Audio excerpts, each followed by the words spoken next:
আবির কি করতেছে এসব? সবসময় এসব ফাইজলামি একদম ভালো লাগে না। কি ব্যাপার, তুমি আবিরের নাম মুখে নিলে কেন? তুমি এইখানে এত অবাক কেন হচ্ছ বলো তো? তাছাড়া আবির ভাই তো তোমার খুব ভালো একজন বন্ধু। তুমি যখন দেশের বাইরে থাকো বিভিন্ন কাজের জন্য, তখন বাড়িতে কে থাকে বলো তো? শুধু আমি একা। বাড়িতে কত কিছুর প্রয়োজন হয়, হাট বাজারের দরকার হয়, আরো কত কি। এগুলো কে করে দিবে? তুমি কি বাড়িতে আমার জন্য একজন কাজের মহিলা রেখেছো? তাই আমি ফোন দিয়ে আবির ভাইকেই ডাকি যে ভাইয়া আমার জন্য বাজার করে এনে দিয়ে যান।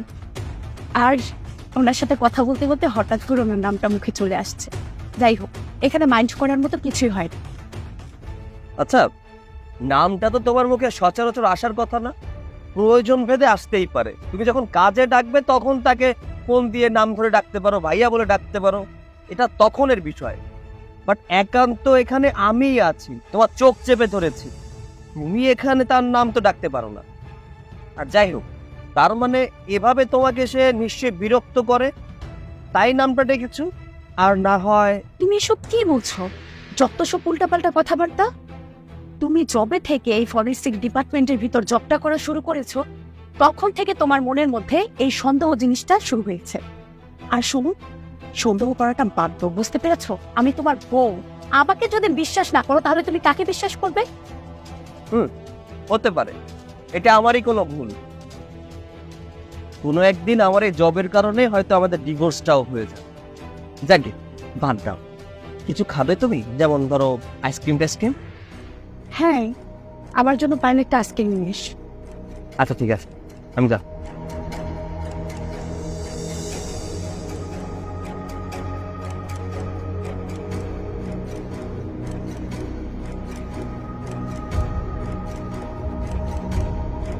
হ্যালো আবির, কোথায় আছো তুমি? তুমি 5 মিনিটের মধ্যে পার্কে এসো, তোমার সাথে আমার অনেক দরকারি কথা আছে।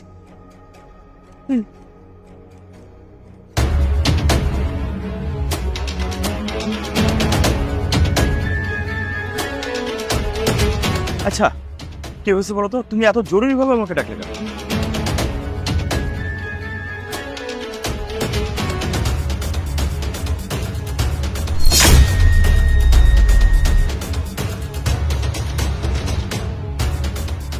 শোনো, তোমার আর আমার সম্পর্কটা আর কন্টিনিউ করা সম্ভব না। মানে কি?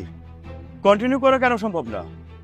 আমার মনে হচ্ছে আমার হাজবেন্ড সবকিছু টের পেয়ে গেছে। সে আমাকে সন্দেহ করছে। মনে হচ্ছে এই কারণে আমাদের মধ্যে ডিভোর্সও হতে পারে। তাই আমি কি বলছি, তুমি কয়েকদিনের জন্য দূরে কোথাও চলে যাও। আমি কয়েক মাসের জন্য শহরের বাইরে থাকবো। আমার কাছে টাকা পয়সা কোথায়? তুমি তো জানোই আমার অবস্থা। টাকা পয়সা নিয়ে তোমাকে কে ভাবতে বলেছে? টাকা পয়সা আমি তোমাকে সময় মতো পাঠিয়ে দিব, তুমি আগে যাও এখান থেকে। তুমি টাকা পাঠাবে? হ্যাঁ দিব। কেন, তোমার কোনো সন্দেহ আছে?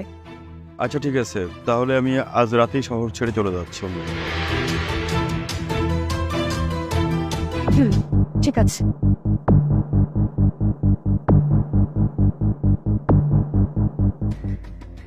বাবা সৈকত, আরে বাবা, তুমি এখানে? আমি পার্কে হাঁটতে বের হয়েছিলাম, কিন্তু বৌমা দেখলাম তোর বন্ধুর সাথে বসে কথা বলছে। প্রায় প্রায় বৌমা ওই ছেলের সাথে কথাই বলে, কিন্তু আমি বললে তো তুই বিশ্বাস করবি না, এই জন্য আমি ভিডিও করে রেখেছি। এই দেখ।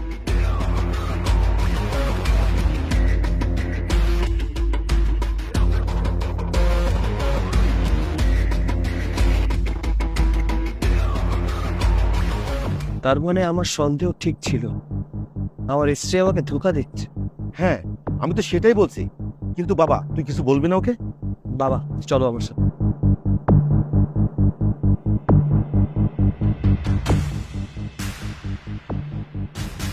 কি ব্যাপার, তুমি আইসক্রিম নিয়ে আসোনি? না, আমি কোনো আইসক্রিম আনিনি। আইসক্রিম খাওয়ারও আমার কোনো ইচ্ছা নেই। আমার বেঁচে থাকতে ইচ্ছা করছে না, মনে হচ্ছে মরে চাই। কি হয়েছে সৈকত, তুমি এসব কি বলছো? বুঝতে পারছো না তাই না? ওয়েট, বুঝিয়ে বলছি। বাবা,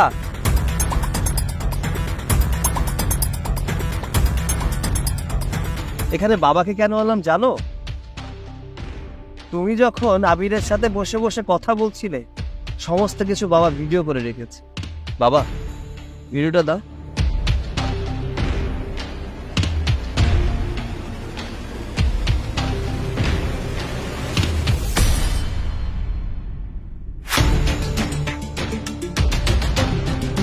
থাক, আর দেখতে হবে না, ফোনটা দাও। ছি ছি ছি বৌমা, ছি, আমার ভাবতেও অবাক লাগছে যে তুমি আমার ছেলের বউ। তুমি কি করে পারলে এমন একটা কাজ করতে? আমার ছেলে তোমাকে বিশ্বাস করে ঘরে রেখে বাইরে কাজের উদ্দেশ্যে চলে যায়, আর তুমি সেই সুযোগটাই কাজে লাগাও। ওর বন্ধুর সাথে তুমি কি করো? ঘুরে বেড়াও। বৌমা, আমার চুলদারি কিন্তু এমনি এমনি পাকে দেয়। আমি বুঝি, সবই বুঝি। বিষয়টা যদি আমি আমার ছেলেকে বলে দিতাম তাহলে সংসারে একটা অশান্তি হতো। আমার তো এলাকায় একটা মান সম্মান আছে, আর তুমি যেসব কার্যকলাপ করে বেড়াচ্ছ, আমার মান সম্মান তো সব শেষ করে দিচ্ছ। আমি সহ্য করতে পারিনি বিদায় ভিডিও করে আমি আমার ছেলেকে দেখিয়েছি। শোন, এই বউয়ের জন্য আমার মান সম্মান যা আবার চলে গেছে। এখন যদি তুই এই বউকে নিয়ে সংসার করিস তাহলে আমি তোকে ত্যায্য করব, আর তুই যদি এই মেয়ে নিয়ে সংসার না করিস তাহলে তুই আমার বাসায় চলে আসিস। কথাটা মাথায় রাখিস। সৈকত, আমি অনেক বড় অন্যায় করে ফেলেছি। আমি আমার ভুলটা বুঝতে পেরেছি। তুমি প্লিজ আমাকে মাফ করে দাও। তুমি কোনো ভুল করনি। তুমি যেটা করেছো ভেবে চিন্তেই করেছো। আমাকে ঠকিয়েছে, আমার ভালোবাসা নিয়ে খেলা করেছে, আমার বিশ্বাসের সাথে খেলা করেছে। তোমাকে আমি আর বিশ্বাস করতে পারবো না। বিশ্বাসটা হচ্ছে ভাঙা কাচের টুকরোর মতো, একবার ভেঙে গেলে তার জোড়া লাগে না। শোনো, তোমাকে যেমন আমি ভালোবেসে বিয়ে করেছিলাম, আজকে তোমাকে এখানে দাঁড়িয়েই বলে দিচ্ছি, তোমাকে নিয়ে আমি আর সংসার করব না। আর বাবা কি বলে গেছে শুনেছ? তোমার জন্য আমার বাবার মান সম্মান নষ্ট হয়ে যাক। আমি চাইবো না তোমার জন্য আমার বাবার মান সম্মান নষ্ট হয়ে যাক। সো দয়া করে তুমি আমার কাছে আর ক্ষমা চেও না। তুমি যে সুখের জন্য ওকে ভালোবেসেছো, আমি আশা রাখি তুমি ওখানেই সুখে থাকবে। তুমি ওখানে যেতে পারো। আর হ্যাঁ, তোমাকে খুব শীঘ্র আমি ডিভোর্স দিয়ে দিব। আমি চাই না আমার বাবা তোমার জন্য আমাকে ত্যায্য পুত্র করে দিক। সো আজ থেকে তুমি তোমার রাস্তায়, আমি আমার রাস্তায়। খুব শীঘ্রই ডিভোর্স লেটার পেয়ে যাবে। আসছি, ভালো থেকো।